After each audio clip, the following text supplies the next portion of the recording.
we got a problem. There was a mouse spotted. A mouse around these parts. So Mags in our control room, yes, don't squint, you're gonna get wrinkles, says dryer sheets gets rid of them.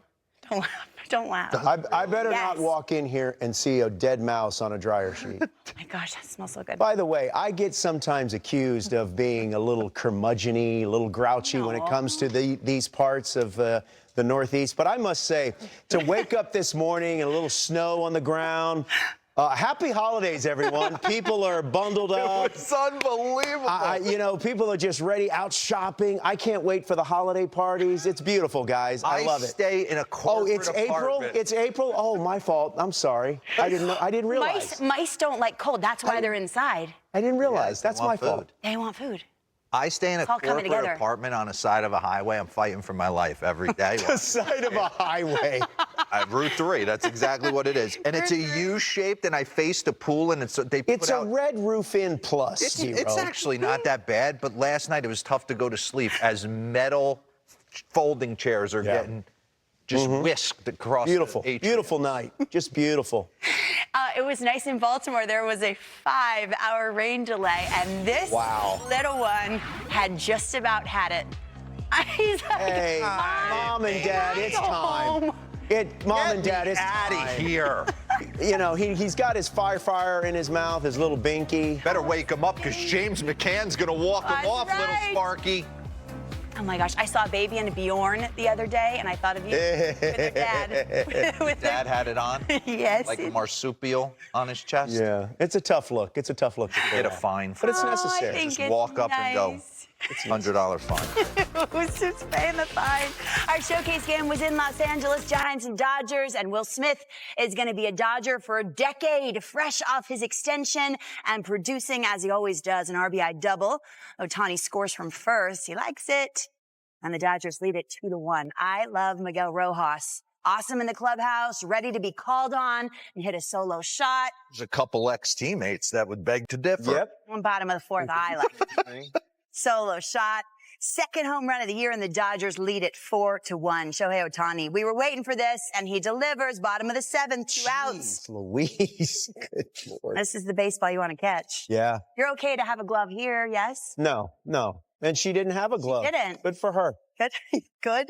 There you go. Her. There you go, ma'am. Thank you. Jorge Soler, what an ad, right? Wow. And this so good. ball Top of the eighth. is vaporized. Second of the year. And the Giants trail at 5-4. Can the Giants put one more run on the board? Dinelson Lamet. Dinelson Lamet. Say it. Who they brought up from the minors earlier that day. That's what they do. They go out and get guys who are a little nicked up, great stuff, teach them a pitch. Wow. And Dodgers win it 5-4. Will Smith on Ohtani's first home run in Dodger blue. Yeah, I mean, that was a no-doubter. He hit it, and that was obviously going to go get out of the yard, put us up by 2. So that was a big run. And finally, Will, for you, a clutch RBI for you again tonight. How does the momentum of this lineup help you in moments like that? Yeah, it's huge. You know, it's 1 through 9, and then, you know, the guys on the bench as well. It's just grind guys out. You know, we're moving the ball and pushing guys across and scoring runs. That's how you win ball games.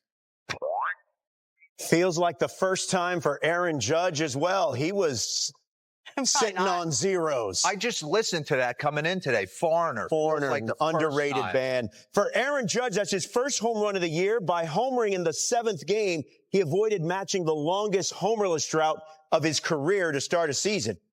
Ketel Marte, remember how on fire he was in the postseason? Clutch. Well, that is rolled in to the regular season. His first homer of the year. What color red is that? I don't know, brick of some kind. What did you say yesterday? Serpentine? It's not that. We go to extra innings. Alex Verdugo, his first home run of the season. And it's a big one. 4-2 New York. But 1 minute to get around. in the bottom of the 10th, the Diamondbacks. By the way, they got to Clay Holmes to tie it in the 9th. This is the 10th. Oh, Anthony Volpe nearly made an unbelievable play. It's an RBI single for Carroll, and we're tied at 4. So we go to the 11th. Runners on first and third for Juan Soto. Oh, it's a balk. It's a balk. John Birdie scores, and it's 5-4. Same inning. We're not going to walk him? He Yeah. said Torrey said. Torrey Lovello. I get it both ways. I get it both ways. Yep. Yeah, he said I immediately regretted it. In the home half of the 11th, Gabriel Moreno has intentionally walked to bring up the pitcher, Scott McGuff. Take a bite out of crime. Yankees get the win 6-5. These notes anymore. I mean, there was an injury there, and that's why they ended up having to use the pitcher in that situation. But Dero, they got the win before they had to go cross country. Yes. Back to New York. They're 6-1 without their ace, Garrett Cole. But I was also impressed with the Arizona Diamondbacks. Look, Absolutely. They lose 2 of 3. This was high-level baseball in the desert over these past couple of days. 100%, Robert. And that game could have. Last year, the Yankees lose that game. Anthony Rizzo hits the helmet of Perdomo. The ball gets away. All of a sudden, all hell breaks loose, and we don't know what's going on, and the Yankees end up losing it. Not the case right now. So I wanted to do a little 3-tile treatment on the Yankees real quick. And hats off to the D-backs as well. They are going nowhere. They are building off the success of last year. And I know Torrey was in a tough spot right there. Aaron Judge is not swinging the bat great. We'll get into his homer. It's early in the season. You want to give some confidence to some guys. I understand that. The only thing I will say is watching Torrey manipulate the postseason, he was following the analytics and the numbers, and the move was to walk Judge in that spot. So I get it's early, and he'll learn from it. So I want a 3-tile treatment. The first thing I noticed, pause, run that back and give me a clean shot. Timeout, because he's been through the ringer, Booney. And they've gone to him in the dugout all the time in Yankee Stadium on some raw April days, and he looks like he's taking it on the chin. Newsflash, he's got a new lease on life. I like he's those got Juan sunglasses. Soto run this. I was watching, I'm like, nice. he looks handsome. It was reminding me of Joe Torre. And it was kind of trending a little bit on Twitter, a little side-by-side with the aviator sunglasses and the tall brim. You are not sneaking that past us, Mooney. So we're on to you. He's going to play it off like the sun was in his eyes. Not the case. Feeling himself. He was feeling As he himself. should. Absolutely. You know who else was feeling themselves? Aaron Judge. And he came in struggling. Pause this. I want to set the scene. He came in struggling to this game. And he's watching his team win a bunch of ball games, but it's only a matter of time. Merrill Kelly, coming off a Game 2 start in the World Series where he set the world on fire. I had him with Team USA. This guy has a slow heartbeat and wants the moment. So he's not intimidated taking on the Yankees. Dominated in his first start of the year. I just want to take you through Judge's first at bat right here. Little paint pellet away. Pause. So Judge is saying to himself, 0-1 right here, heater away. He's got to go breaking ball, kind of tunnel it off it. Let me see what he throws. Run it. 0-1, he gives me another cookie right in the middle of the plate. So Merrill Kelly's feeling himself right now. Now we go slider. Now we'll show you a little in and out.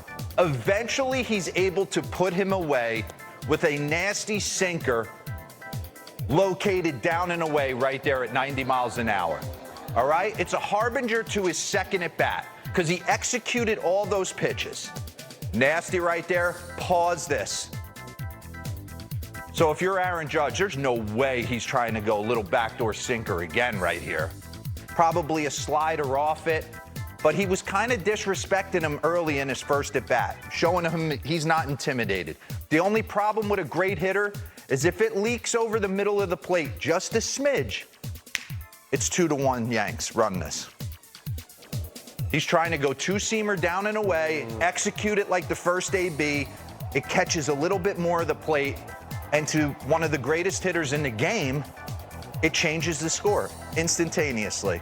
So you see Tucker Barnhart wanting that pitch down and away, and instead he stays behind it. And run it back for me real quick. And we talk about hitting in a phone booth. And what do I mean by that? Bryce Harper talks about it. Nothing crashing forward, right? I'm not coming off my backside. I'm going to set this hip, and then I'll stay back and use this as a kickstand and just turn. If you watch, there's minimal head movement right here. Run this. 6'7", coiling up, and just delivering a blow to the baseball. God, it's gorgeous.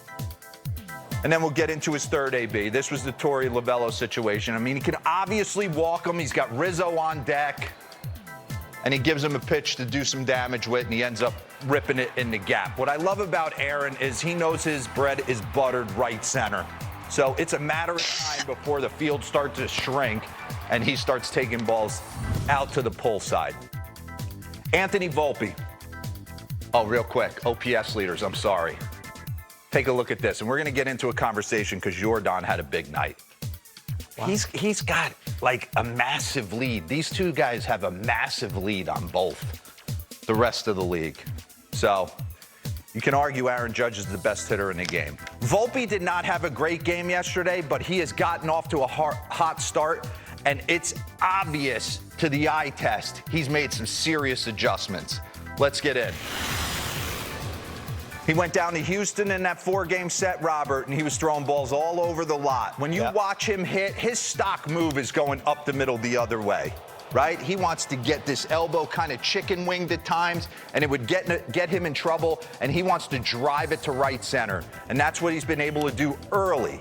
And you can see little Mookie Betts follow through there. Yes, you can see a massive overhaul because last year in 2023, you could elevate heaters to him and there was nothing he could do to stop it.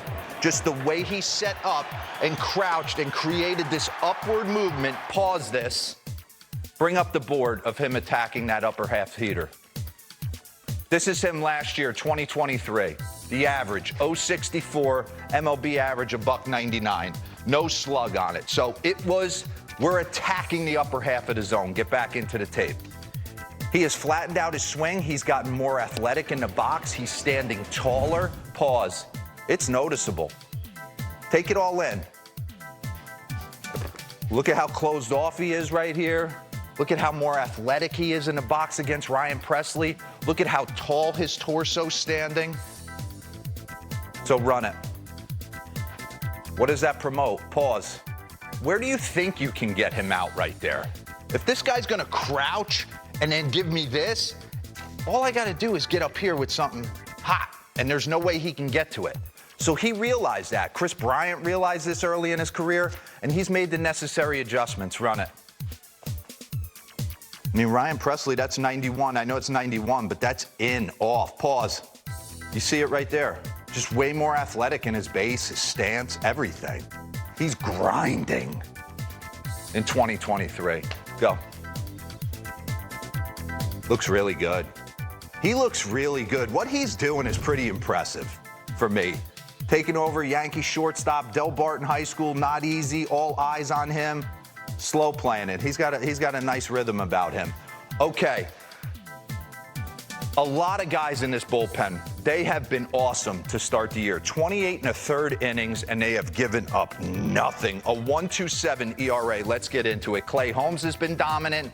Loaizaga, the list goes on. I mean, he's bringing weapons out of that bullpen. 99 sinker backdoor to Suarez. Clay Holmes, I feel like he's pitching in every game so far this year. But this beast came out of nowhere last year. Mr. Ian Hamilton, and he has been dominant with a wipe-out pitch. And he looks like, Robert, this is the last guy you want to walk into an alley with.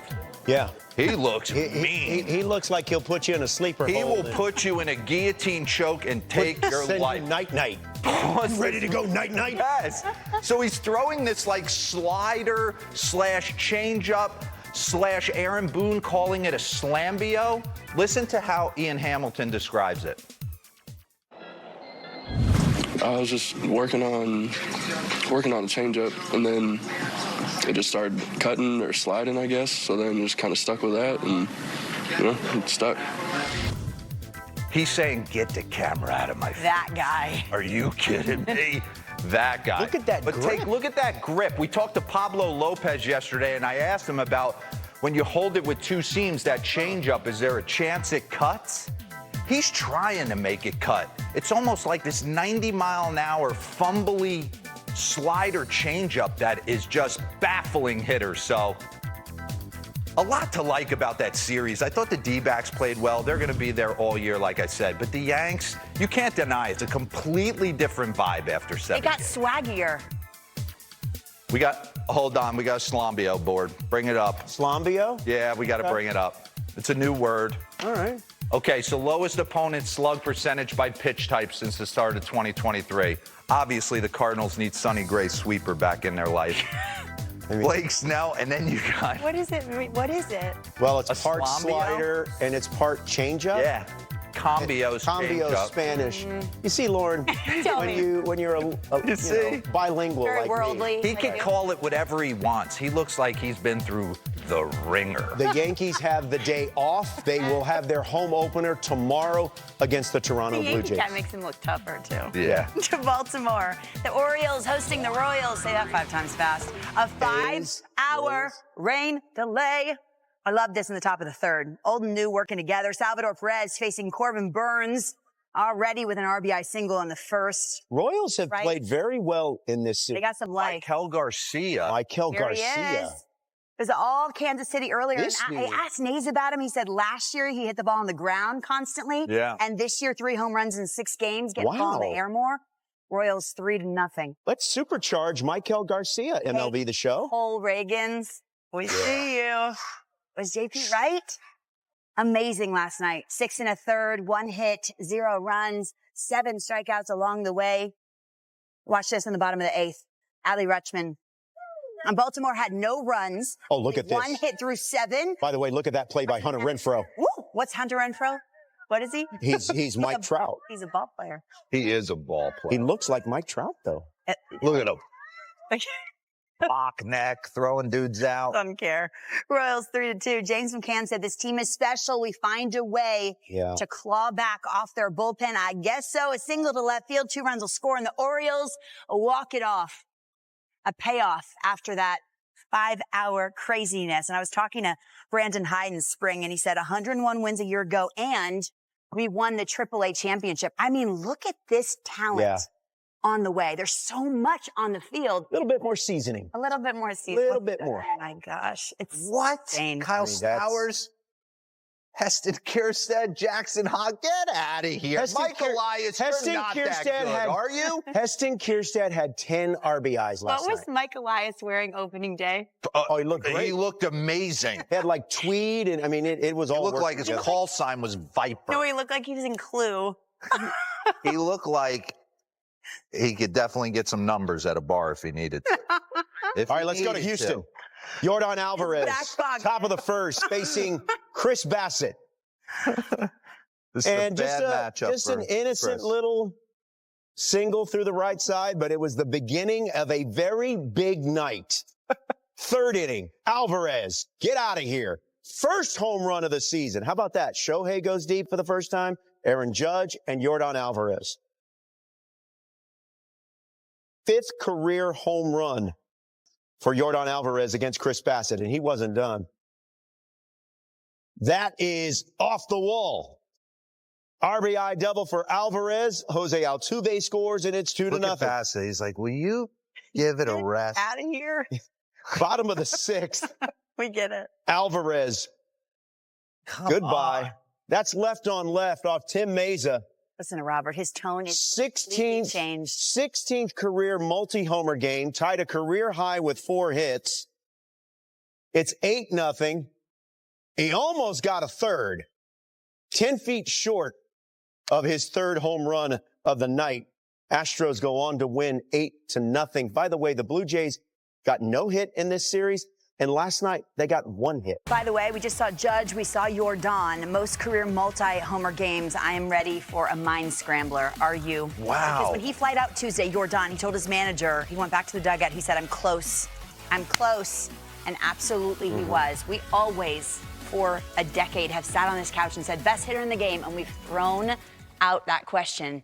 Is it tougher now in 2023? Yes or no? And who is your best hitter in the game right now? I think it's a different, it has variables I agree. in it. I agree with that. Why? If my life's on the line and I have to have someone taking it bat, I'm going Freddie Freeman. Freddie Freeman. I'm going Freddie Freeman. I think I'm going Freddie Freeman, too. If I need a hit. Yeah, I just need you to slap an AB. But I'm telling you, you can make the argument for Yordan. You can make it for Aaron Judge. We didn't even put up some of the boards Nays got. I mean, Aaron Judge, since the start of 2022, home runs he's first, on-base percentage he's first, slug he's first. OPS plus he's first. Doesn't that make him the best hitter? I don't, you know, Yeah. You could say Shohei Ohtani. You could certainly argue Yordan Alvarez. What I love about Yordan Alvarez, Robert, is the stuff I learned from the Hall of Fame players that I had a chance to play with. The Chipper Joneses, Gary Sheffield should be in the Hall of Fame. Albert Pujols is going to go in the Hall of Fame. On down the line, when we break down video, everything that I hold dear to hitting, Yordan does. Yeah. You said you always held dear the batting average. You always knew your average. Do players today do they all know that? I don't think they care nearly as much about batting average. And I wouldn't necessarily care as much about it, but I'll tell you this. You ask a pitcher who they want to face in the 8th or 9th inning, they don't want the batting average guy up there. They want the guy that they can get punch out. All right. This edition of MLB Central just getting started. When we come back to figure out which camera. Do I look at the camera? Do I look at my notes? Let's just go with it. Let's just see. Taylor Ward's hot. Angels, Marlins, Taylor Ward indeed brings in Luis Rengifo, 1-0 Angels. Logan O'Hoppe, This guy. He's a friend of the stud. program, in the 5th, extends the lead to a 5-2 margin over the Marlins. And then Zach Neto, Mr. 305, Mr. Fireball. Worldwide. He's from the area, just not too far from the ballpark there, and with family and friends in the stands cheering him on, he comes through 8-2 Angels, and then Taylor Ward again. 3rd homer of the year. Angels win 10-2. The Marlins are the first team in history to lose the first 7 games of the season right after making the playoffs the year before. Not the kind of history you want to make.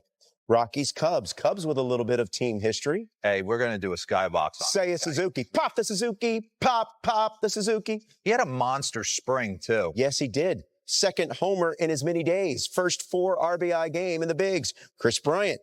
Do you think Chris Bryant, if put on a lie detector, would change uniforms? And go That's back Bryant's right first hit of the season. Hector Neris Justin Steele throwing facing down, too. Ezekiel Tovad. The Rockies give them credit. They fell behind early, ended up battling back. That's extra bases. Here comes Charlie Blackmon, and we're tied at 8. But then Suzuki. With runners at the corners, 2 outs, fielder's choice, Miles Mastrobuoni scores.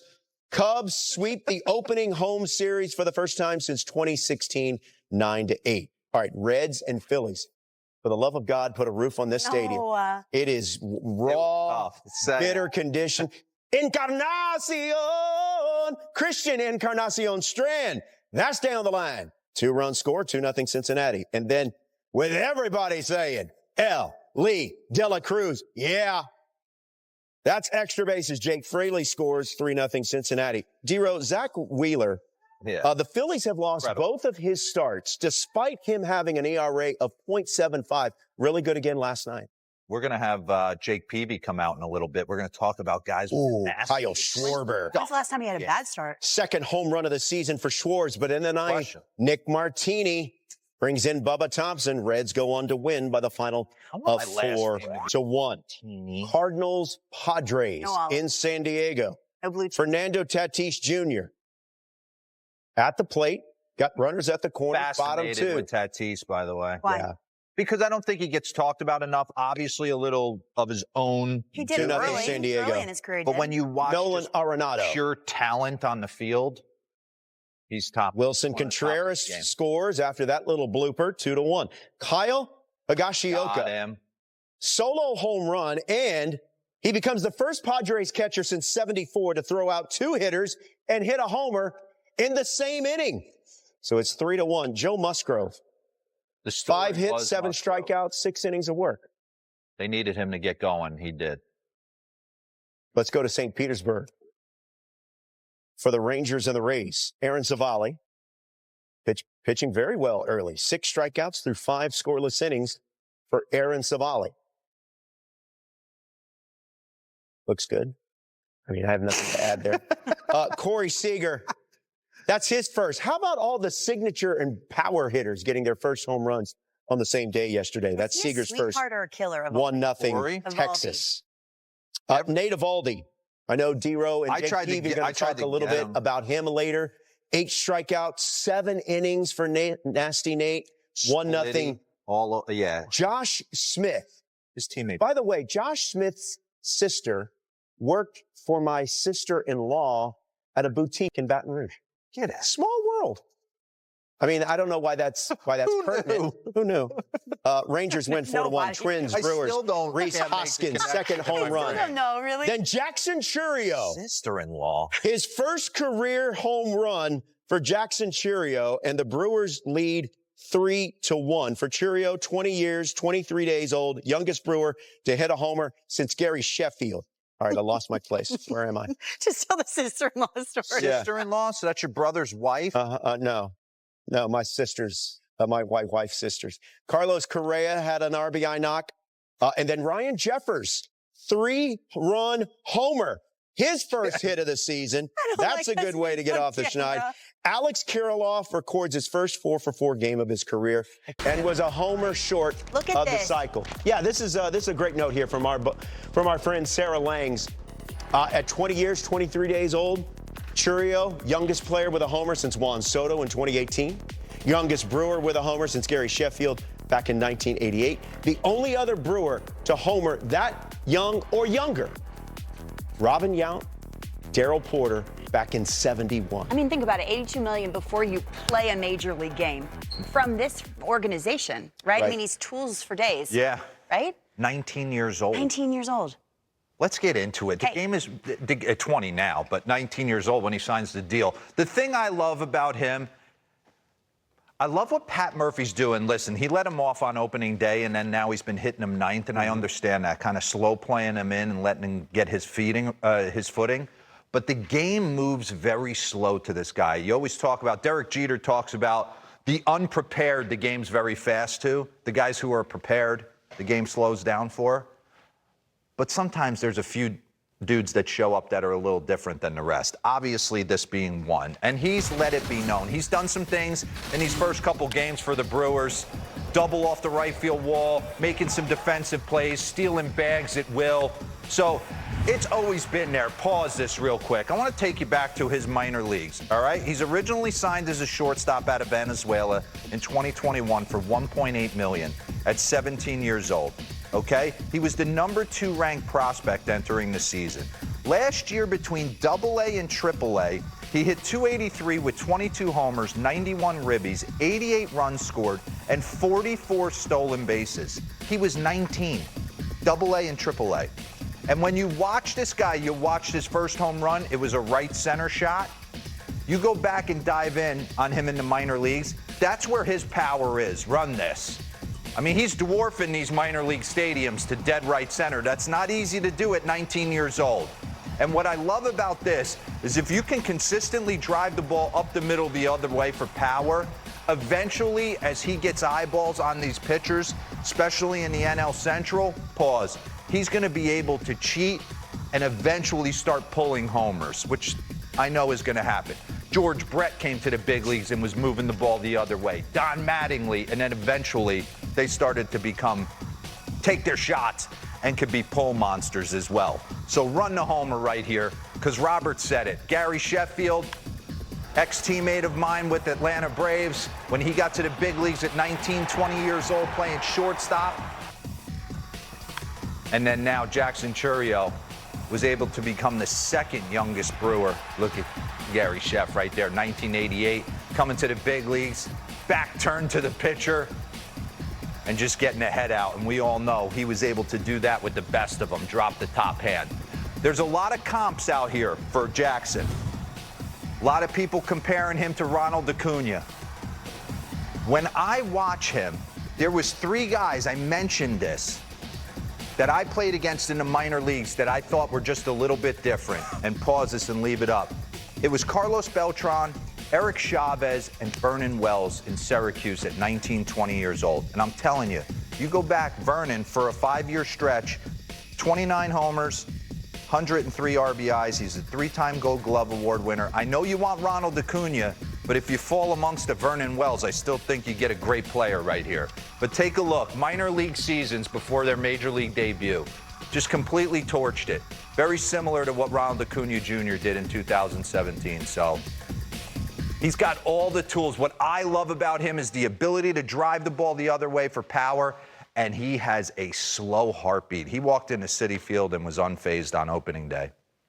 Up next for the Milwaukee Brewers, the Seattle Mariners will come to town as the Brewers have the day off, and they will continue that homestand on Friday against the Mariners. Thanks for being with us. We're New Yorkers, I guess. Now I am, because I've lived here for a decade. So we hear it all, right? When the Yankees are not playing well, the world is ending. When they're playing well, all is well. Dero was talking about the bullpen, the starters. That lineup looks different. What have you seen a week into the season? Yeah, big start and great signs. 4 comeback wins, 1 in the 9th inning, 1 in extra innings. They're winning the close games. The bullpen has been outstanding, and ERA well under 2 at this point. And the lineup looks great. I mean, everybody's kind of going to school on Soto. I mean, what a great addition. Soto-Judge combination, arguably, I mean, I don't even think it's arguable. 2 of the 3 best hitters in baseball. I'd rank Judge 1. I'd put Soto either 2 or 3.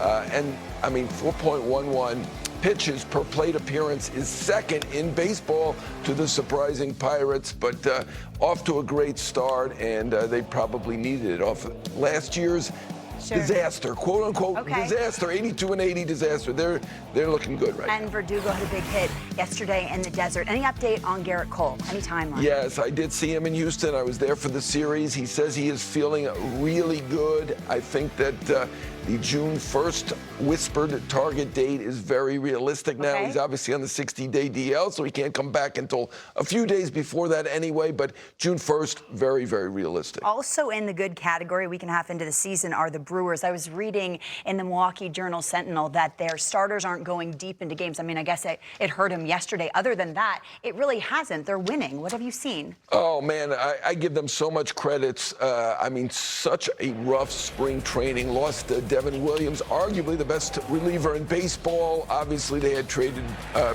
Burns earlier than that. Garrett Mitchell, right on the eve of the season, got hurt. So, you know, to start 4-0, 4th time they have started 4-0, terrific. Bryce Terang hitting .368. Obviously, we know he's good defensively. He's got 6 steals. Yelich seems to be back on his game. He's got a couple of home runs early.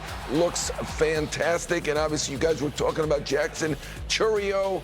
Only 20, was 19 as of 3.5 weeks ago. So amazing, amazing start for him. And new manager, Murphy, looks terrific with that team. And really just a great start for the Brewers, particularly considering that rough spring training with the 2 injuries and then the trade of Burns.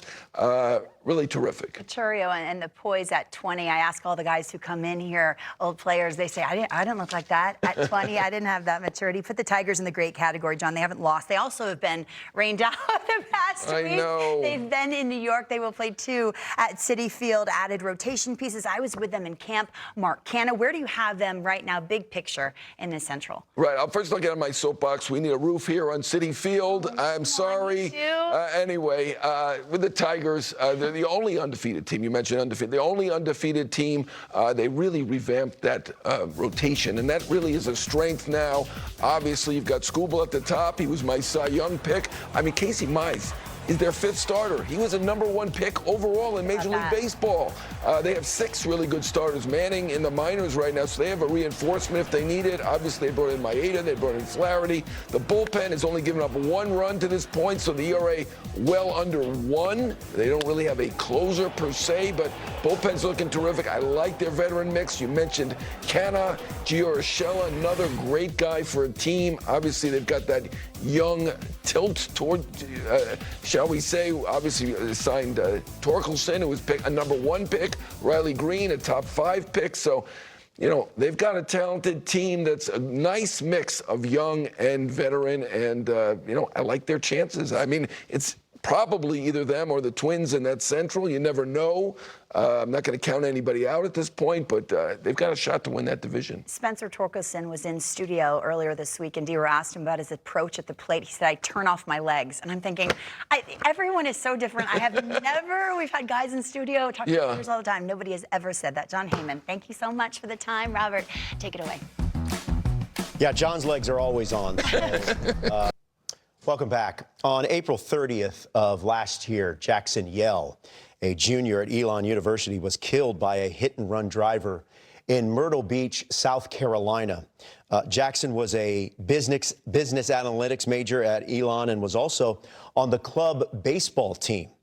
Jackson and his father had a shared love of baseball and had planned to visit all 30 major league stadiums.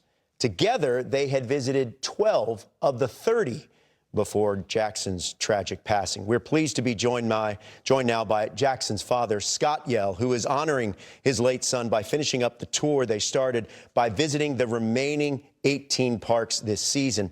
Scott, first of all, let me say our sincerest condolences to you and your entire family.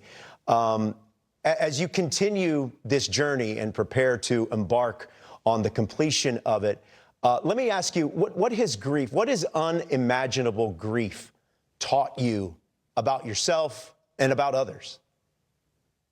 Well, it's unique for everybody. So how everyone deals with it is different. But for me, and the family, we decided to stay positive and focus on good things. Tell us a little bit about Jackson. I mentioned he was a member of the club baseball team at Elon University. What more can you tell us about your son? Yeah, pretty happy-go-lucky. Just enjoyed life, tried to live it to its fullest. Loved his guys, the baseball guys. Good leader, cared about others.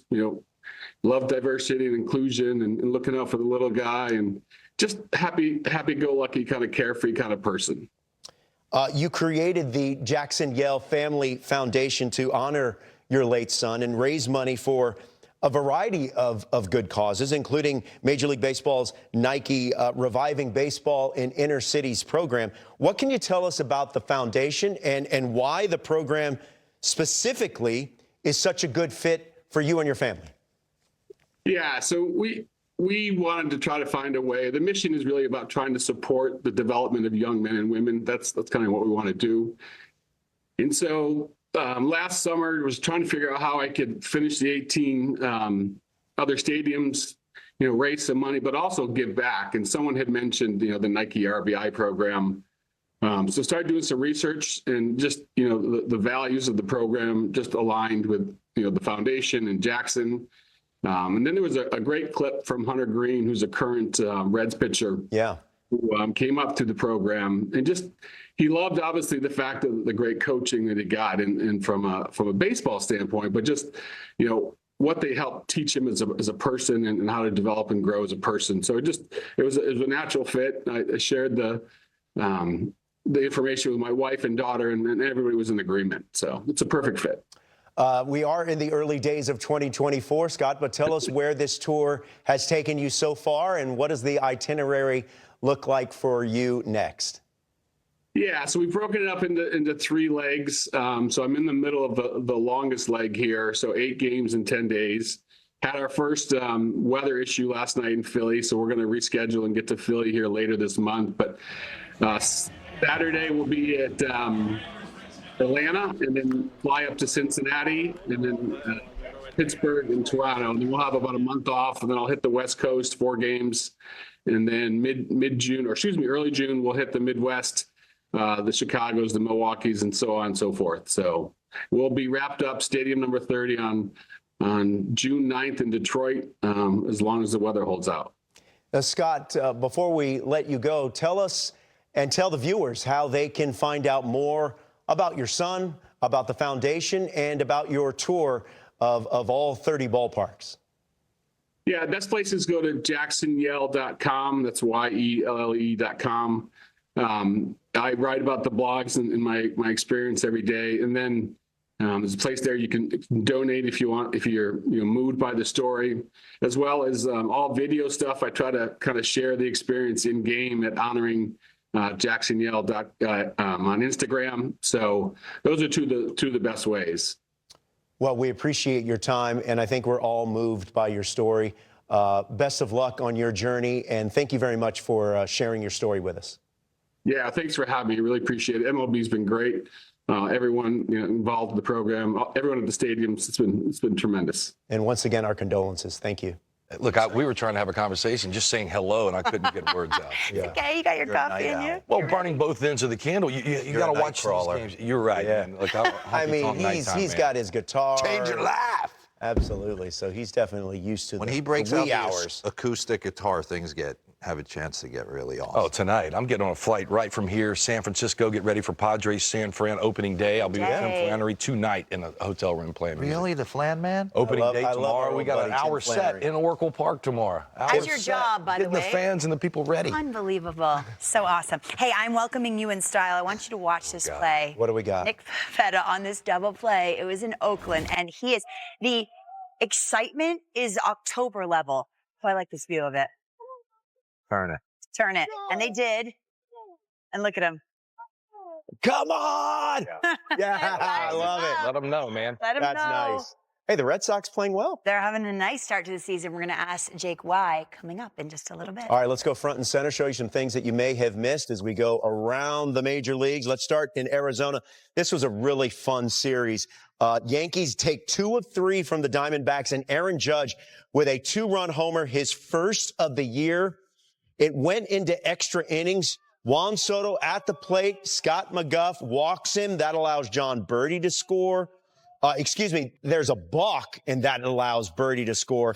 And the Yankees go on to beat the Diamondbacks 6-5 in 11 innings. By the way, Ketel Marte, 1,000th career hit, albeit in a loss. Twins and Brewers, Jackson Chourio with a home run becomes the youngest Padre to hit a homer since Gary Sheffield back in 1988. Ryan Jeffers, his first homer of the year. Alex Kirilloff went 4 for 4.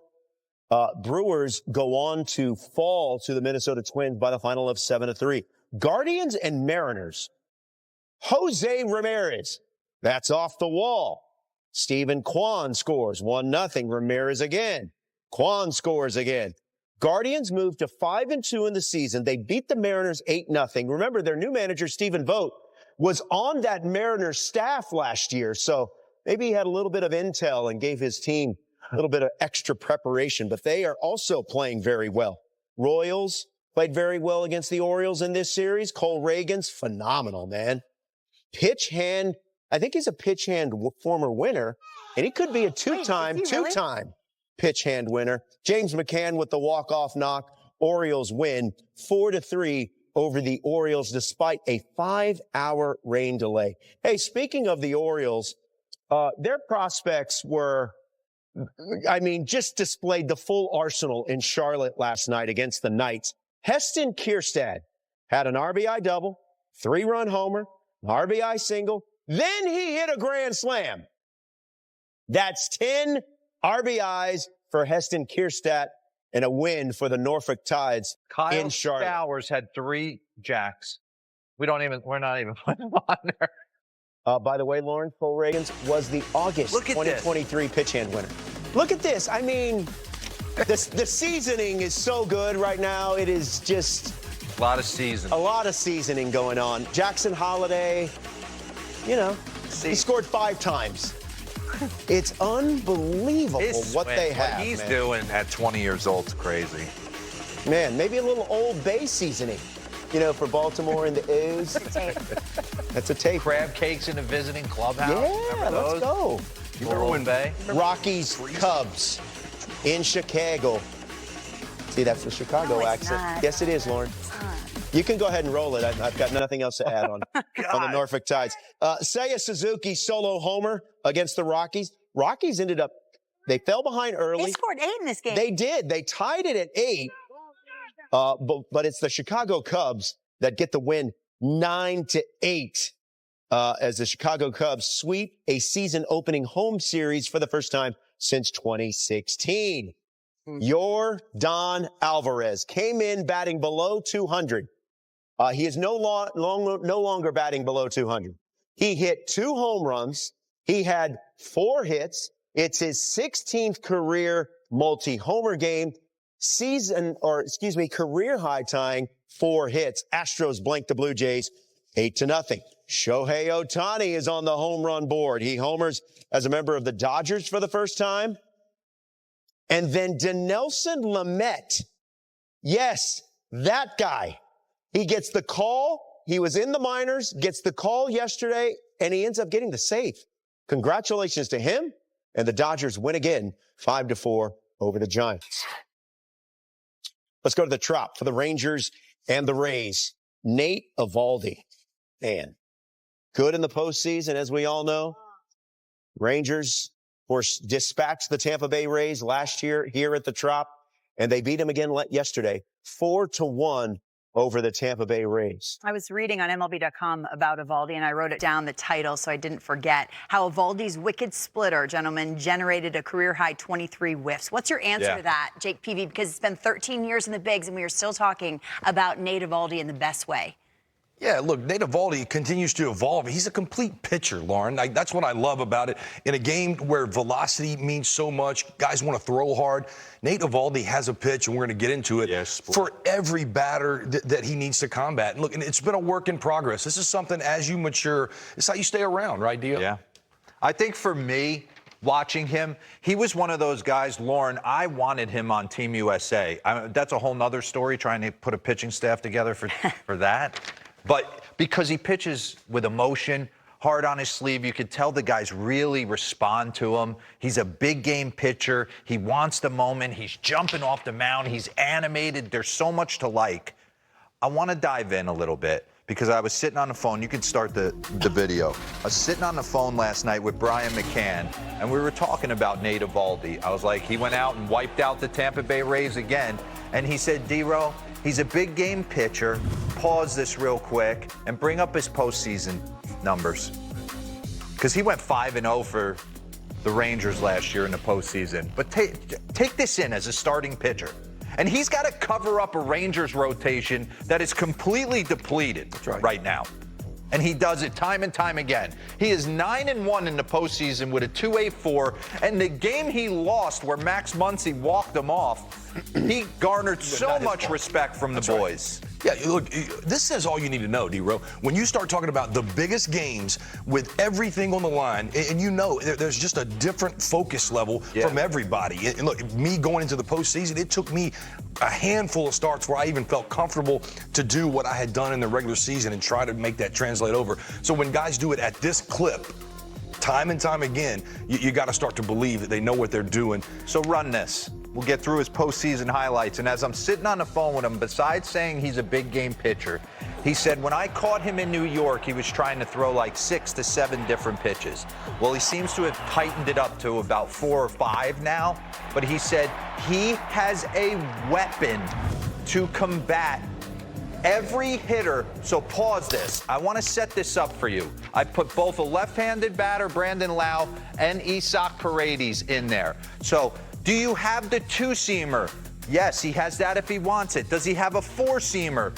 All the different windows he could climb. If you struggle in any 1-4 of these window panes, he has a weapon for it. Well, you can't be a one-trick pony and have this kind of success. Yeah. You know, you have to be able to do multiple things, and that's the art of starting pitching, D-Row, that I want to bring back, is guys who have the ability. When you were a starter back in the day, you had to have 3 pitches. Yeah. You were trying to work on your 4th to really become elite. You're gonna run this. We're going heater, top of the zone, and then we can tunnel the split off that to a lefty. He's got this wipeout cutter, breaking ball off that, so he has east, west, north, south. It does not matter. He's going to start you with a few at-bats. He can throw the get-me-over split, 0-2 split to Harold Ramirez. This was the story. The split-fingered fastball that he was throwing right there. Did you ever mess with a split? Yeah, I did a little bit. I never had any kind of success like this. Yeah, get him there and pause that. That's pretty cool. The split, D-Row, is just an optical illusion. And it's guys have trouble with the changeup sometimes and really keeping the arm speed true. I just feel like that's going to hurt your, it does help your elbow because, look, you're throwing that ball and there's nothing behind it. You're on the side of it and you're throwing a lot of air there. That ball is just coming out like this. But again, it goes back. I think about last night we did a changeup segment and I said Johan Santana, Trevor Hoffman. I saw some incredibles. Played with Trevor. Johan Santana, we had his pitches. But the arm action, when a split or changeup is right, the batter cannot see those fingers behind the baseball. Catch fumble late, and But you see arm speed. You see fastball, arm speed, fastball out of the hand. And like I said, Johan, we knew what was coming. We knew the changeup was coming. Run this. It was such an optical illusion. Guys were swinging at it like it was a fastball. And look, for Nate Eovaldi, the split, the ability to throw it for a strike when he needs to at the bottom of the zone. Pause this. Bring up real quick his usage because he's increased it. Were you aware of how much you were using a certain? Obviously, in your head, innately, you know. But were you like, God, I'm throwing the out of my? We finger. didn't quite know the way the guys know today and have so much of analytics big. behind it. That's a huge. Look, when in doubt, Look at this.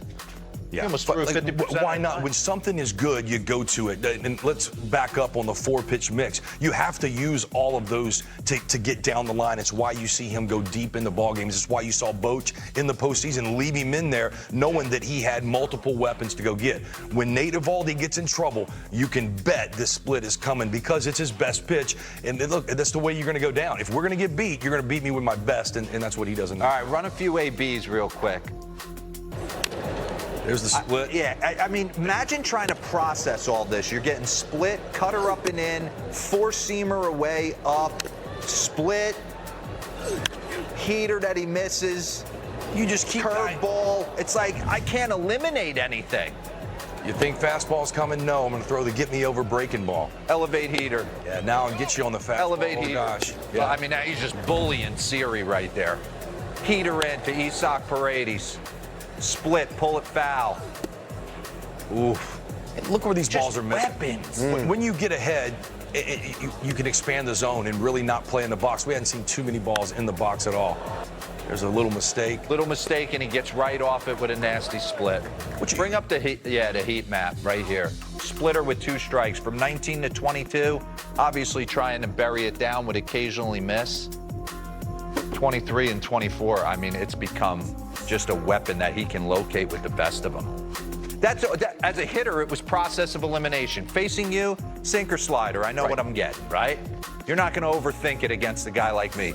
Nate Eovaldi, I'm like, he shouldn't be overthinking it, but he'll throw anything in any count, and it's like, I can't cover 5. I want to just finish the segment with this thought. If you are a pitcher out there, why you aren't playing with grips and trying to add pitches until you've got 4? Today's a little bit different world if they teach guys, hey, you got a good fastball and slider, go out there and give it hell until that wears yourself out. If you're going to be a starting pitcher, and we're going to see guys pitch the 3rd time through the lineup, you have to have these different looks. Again, work on them. Work on a little cutter. Work on different shapes of the breaking ball. Man, God, But you said fastball slider. Yes, I was going to be fastball slider, but I was going to be 92 trying to sink it. I was going to be 94, 95 trying to run it by you, 2 different pitches. And then I was also going to play with my shape. I was going to try to hard 86 to 88, cut it, and then I was going to wrap it. A couple different breaking balls. Boys love playing behind you. Well, they just know you're going to compete. Nate Eovaldi comes with the right spirit. Big Texan. He fits right in. Look, I can tell you this. You know, we both love Big Boo. Big Boch loves Nate Eovaldi. He's had some pretty good big game pitchers, Madison Bumgarner and so on. He puts this guy right at the top. When in doubt, look, play with your arsenal. See if you can find these shapes. Nate Eovaldi didn't always have this stuff. He's continually played. Robert, play with your arsenal. Play with your arsenal, Robert. When in doubt. When in doubt. When in doubt, go with your best, pal. When in doubt. That window on the screen illustrates it perfectly. Nowhere to go, right? Play with your shape is the title of my book. Andrew Bailey has been in San Francisco. Those guys were using the least amount of 4-seamers. They understand that movement plays, a sinker plays, and they're playing to their personnel. The Boston Red Sox pitching staff, way underrated and better. And look, Nicky P, who went last night, is their silent leader. Yeah, he's had moments. They certainly have a rotation. I think that's the thing that we were so upset about, because you felt like they were 1 or 2 pitchers away from a chance from competing for a wild card in this division, certainly. I think for me, their offense, I'm in on. I think Story's going to have a big year. Devers is one of the best hitters in the game, and Jared Duran went off in Oakland, 9 for 12. You imagine getting on the bird 9 for 12? What I found very interesting, during the offseason, there was talk of Jared Duran being in trade discussions. And I was like, why would you trade this dude? You're 100% right. I don't think anyone really knew the plan coming out of the winter meetings with the Red Sox, except that they were going to potentially not be these huge buyers that we assumed. Like Montgomery made a ton of sense. Yamamoto made a ton of sense. Like they were kind of in on everything. I wonder if they're at a bit of a not. crossroads right now. Alex Cora is a free agent at the end of this season. So Well, you're not going to do any better than Alex Cora, I'll tell you that. Say that I agree. again. I think the reason we saw them stand pat, they did get Giolito, and they were hoping that they would get the innings there. But the reason they stood pat is because they have seen over the past couple years, every one of those guys who's in the rotation now, they've seen bits of greatness that they thought. Whitlocks. They've seen it. They've all showed up. And Craig Breslow knew Andrew Bailey could get the best out in those guys. Take us the Cleveland Guardians are off to a nice start as well after their win over the Seattle Mariners. They are 5-2, and they did this against George Kirby. George Kirby, they got to him for 10 hits and 8 earned runs. Here's Guardian skipper Stephen Vogt on his team's offensive approach in early 2024. No. Again, credit to Val and the hitting group for coming up with a great plan, and the credit the players even more for following that and sticking to it and executing. It's just really fun. I mean, anytime you're facing pitchers of that caliber, but to do that to those two guys 2 days in a row feels really good for the offense. I mean, it's great. You know, anytime your best hitter doesn't feel like he has to carry the load every single day, he's going to relax and be himself. And Jose was phenomenal again today. And, you know, just can't say enough about what this offense is doing top to bottom. Dero, Stephen Vogt was a little humble there, sharing the credit, but I'm sure he had a big input on the offensive approach against the Mariners because he was a part of that staff in Seattle. Yeah, I agree with you, Robert. Super fired up for Voter right there. They talked about being aggressive on the base paths, which I absolutely love, but the bottom line is the top of their order's playing really well. Steven Kwan's got 4 multi-hit games to start. Andres Jimenez has gotten off to a good start. That top of the order's got to carry them because it's not a lineup that is going to get you through 162, and they're going to have to pitch the baseball. Well, where are you on the Guardians in the AL Central, Jake? Well, to piggyback, I like what Dero's talking about. I love their approach top to bottom, putting the ball in play, good things happen. They are going to have to hit. I'll tell you this, Shane Bieber looks really good. Yeah. Kinsey comes back, and those 3 guys, Logan Allen and Webb and Bybee behind them, are big arms. I think they're going to pitch their way right into the Central. Logan Allen pitched yesterday. And Bybee pitches tonight. You can And make the a case big for boy. 4 teams in that division. That Gavin Williams Stud. guy is a stud. So hopefully they get him, you know, he'll be back throwing. Yeah. Perfect. Congratulations to Kyle Higashioka. Made history on Wednesday, becoming the first Padres catcher to throw out 2 runners, hit a home run in the same inning. And I love what he said after the game. He said, throwing out guys is my job. The homer's a bonus. He's got pop. I mean, listen, when you don't get consistent ABs, it's tough to put everything together. But watching him with Team USA, he's got pop. He's a great teammate. So huge moment for him. But I think the story for me with the Padres was Musgrove got on track yesterday. He's had 2 clunkers, and then he came out yesterday and was wiping people out. Well, let you know what Joe's made of. Those guys were in danger of being swept at home in the second season. Musgrove and those guys, they've been through a lot of travel and just haven't really found their routine and stride. But Yu Darvish looks as good as anybody. Joe Musgrove blowing his back, showing you what he's made of. Cease is going Friday. Michael King, you guys saw what he's made of. You're bullish on the Pod. But I think the pitching is too good. They're going to find their stride, and they're going to be around. I'm bullish on the whole NL West. And Robert Suarez, his first season as the full-time closer, league-leading 3rd save yesterday for the Padres. The Cardinals, however, they take 2 of 3, and they'll take that as they head home for their home opener. Meantime, former Padre Blake Snell throwing a simulated game yesterday at Dodger Stadium for his new club, the San Francisco Giants. Snell set to make his San Francisco Giant debut Monday against the Washington Nationals. What are some things about sim games, Jake, that maybe the casual fan doesn't understand or doesn't know? The hitter doesn't want to be there. I'll tell you that much. Why? Look, I thought it was interesting. That's a lose for the hitter. Yeah, it's not anything fun. I can tell you this, the Giants really needed Blake Snell to be out there in the series against the Dodgers to have any chance. But what I thought was interesting is he had his full costume on, Dero. Yeah. You know, hey, put it on, get the feels out there. I tell you this, with some of the reinforcements they have coming, Robbie Ray and Cobb coming, Harrison, Hicks, adding him with Logan Webb, they're a force to be reckoned with. I'm with you. I'm bullish on the Giants. I know it's a tough division. I like their lineup. Conforto's gotten off to a hot start. We didn't know much about Jung-Ho Lee. He seems to look the part. They were a Matt big Chapman, hitter, too. Solaire's going to hit. Soler, 2 Patrick extra base Bailey hits went yesterday. deep last night. Yeah. They're all right. Giants are pods in that team. Is the Giants is the NL West the toughest division in baseball? I think it's the deepest and best. Yeah. Over the AL I East. mean, the AL East is pretty stout. Yeah. But this year, with the way the Rays and the Blue Jays are playing, maybe not. The Blue Jays should be. Listen, that's a whole nother show. Yeah.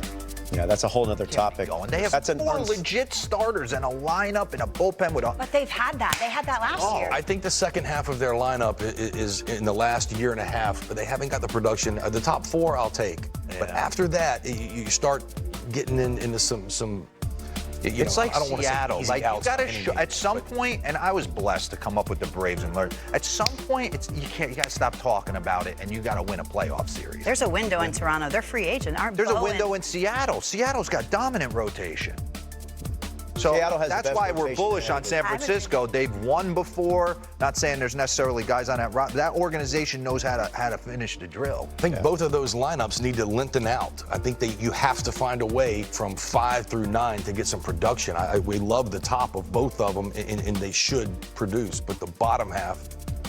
Time now for Hitter Power Rankings presented by Arm & Hammer and OxyClean. They answered our question. Yeah, I mean, I don't have a problem with this list here. Betts, yeah. Soto, he did go hitless yesterday, but he's been amazing. This is what it looks like. Yeah. Ronald Acuna Jr. at 5. Tatis, who you talked about, maybe doesn't get talked about enough. He fascinates me. No, he looks good in a uni, really does everything well. Shohei Ohtani, who went deep for the first time. Gunnar Henderson, Corey Seager, and Mike Trout, who had a multi-homer game this week, rounding out the top 10. All right, when we come back, that was not bad. Good job, J-Mac. Thank you. Hey, guys, Pablo Lopez will get the start today for the Minnesota Twins against the Guardians. He's someone that has amazing stuff. But Jake and Dero, what about some of the other pitchers that just pure stuff? It's nasty. And who has the best? Well, Roflo, that's why I wanted Peeve here. So when we used to walk back to the dugout, we used to be like, this guy's heater's exploding. That was our way of saying this guy's got nasty stuff. I've been in a box maybe like 2 or 3 times in my life where I literally didn't see the ball. Right? Who was it? Justin Verlander in Comerica day game. I might have had a few the night before, and it was like, boom, oh my own, this is going to end bad. Let me adjust my BGs and act like I'm going to get a hit, but I'm punching out. Mark Pryor, first time. Kerry Wood, Randy Johnson, balls that just explode on you. So I know we're in a world of velocity and big-time spin rates and all that stuff, but my eyes tell me that there's certain dudes that are just throwing straight fuel out there. And some of the hitter swings that they get lets me know that these pitchers the hitter are is going to let you know. So there's an actual analytic called Stuff Plus, and we're going to bring that board up eventually because it does not match what my eyes tell me. So let's get into my list. These are the 5 guys that when I watch nightly, ask myself, who has ungodly stuff? Run that back for me. We're not even talking about, this is Bobby Miller for the Dodgers. This is a $100 on a heater. First big league start was in Atlanta against that lineup last year in Truist. He broke out a changeup against Brendan Donovan the other night. Run this. So now complement this with a 100-mile-an-hour fastball. You have almost no chance when he's on. It's crazy, and you can jump in anytime you want on these Bobby Miller stuff. I mean, that is filthy to Paul Goldschmidt right there. And then he's got 100 miles an hour, nasty 94-mile-an-hour cutter. You just see the swings, blowing Nolan Gorman away. Come on, boys. So he gets a postseason start for me if he's right, because he has the ability to shut you down. He's all over it. Yeah, you're exactly right. Bobby Miller is an absolute stud. The fastball plays. We'll get to Crochet, but I saw him throw his last exhibition game against Anaheim, and he kept getting behind 1-0, 2-0, 3-0. There's my heater. Absolutely, and nobody could still get it. When you got a heater that plays like that with that off-speed, a 94-mile-an-hour cutter with that changeup, and you have to honor the heater, you're in trouble. I had to put a lefty on the list. And I'm telling you, watching this guy pitch, oh my God, what is this disgustingness? 98 at the top of the zone. He could pretty much, I guarantee you, there are nights he could pretty much tell you I'm throwing a heater here. I'm throwing a slider here. And they probably maybe run into 2 balls. You talk about extension, too. Both of these guys have incredible extension. When you talk about the size of Crochet, he's an imposing figure from the left side, a more under control Chris Sale, to me, is what it looks like. But Chris Sale's stuff, when he came on the scene, unhittable. Crochet is unhittable. You saw what he did to the Atlanta Braves. Yeah. Zach Wheeler punched out 10 last night. Yes, please, give me this. Inject him into my veins. I love this guy. I played behind this guy in San Jose in a rehab start in the minor leagues when I was hanging on for dear life with the Giants, and I came back and I said, the best pitcher in the organization might be down in A-ball right now. And it was Zach Wheeler. They ended up trading him for Carlos Beltran. Wow. But he can throw a 2-seamer. He's got a 4-seamer. He's got the wipeout slider. He's got the extension. It looks like he's having a cup of coffee out on the mound. Look, and we talked about evolving. We talked about tinkering and continue to evolve. Last year, in a contract year, he started working and developing a sweeper and wanting to have that to his arsenal. This year, working on the split changeup, watching all the success. This is as good as anybody in the league. Just signed a $100+ million deal. Still tinkering and still trying to get better and getting better because of it. Spencer. I mean, you want to throw gas? Start squatting. Start lunging. Look at the legs and tush on this guy. It's incredible. I mean, he's throwing with his legs. You're preaching to the choir. His arms gets in the way. I love his finish.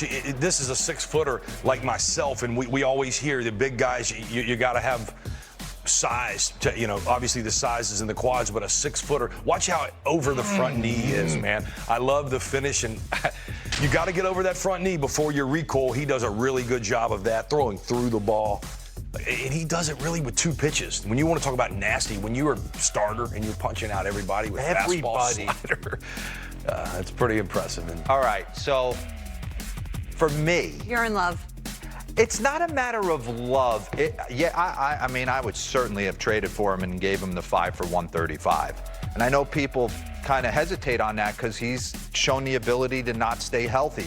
But man, when I watch this guy pitch, every time he gets the ugliest swings and misses, he gets guys just walking back to the dugout confused. And that's Tyler Glasnow. Look at that. That's 92 miles an hour. This is the whole package. He is a big dude. There's deception in the delivery. You cannot see it. Guys do not pick up the ball out of his hand, and it is clear, like you said, with the swings that they take. He's got everything that you talk about.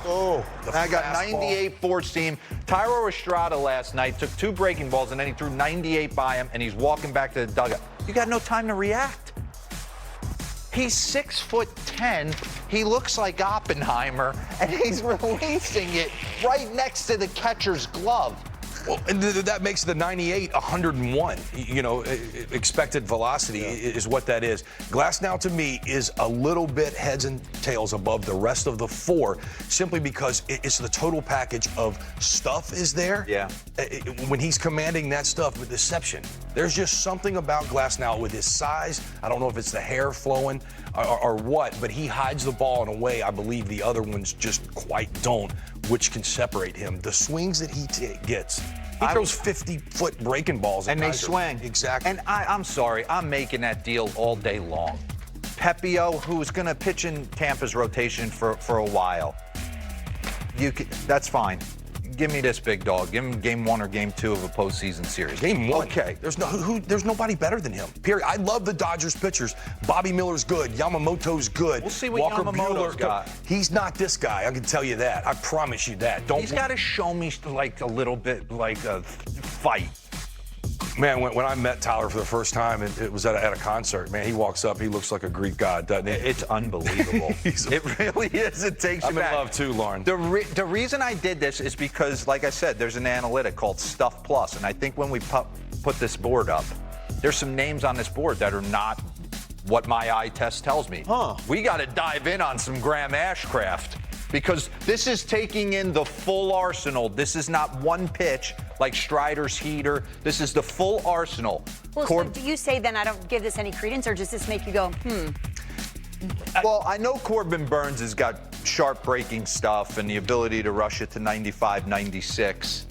I mean, obviously, Strider, Bobby Miller, they're glass now. There are guys on here that were on my eye test. Look at Nick Pivetta. I left Cole off because he's hurt, DeGrom because he's hurt. I think where it goes to a next level is you start talking about being great, all right? You got to have great stuff to be great, but then you got to pair that great stuff with command. When you start thinking about Randy Johnson, when he took that next step, Kurt Schilling, all great stuff in Arizona, great command. Pedro Martinez, electric stuff. When you talk about Graham Ashcraft and maybe even Bradish and some of those guys on that list that are surprising, I think that's where they're lacking, is putting the stuff with the command. When you start seeing those two, dominant. Yeah, really good stuff. Jake, who did you try to emulate growing up in the game?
A speed bump on the front.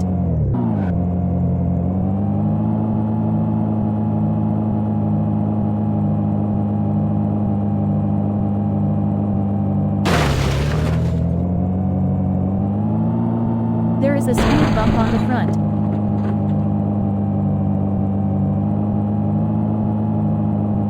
There is a speed bump on the front.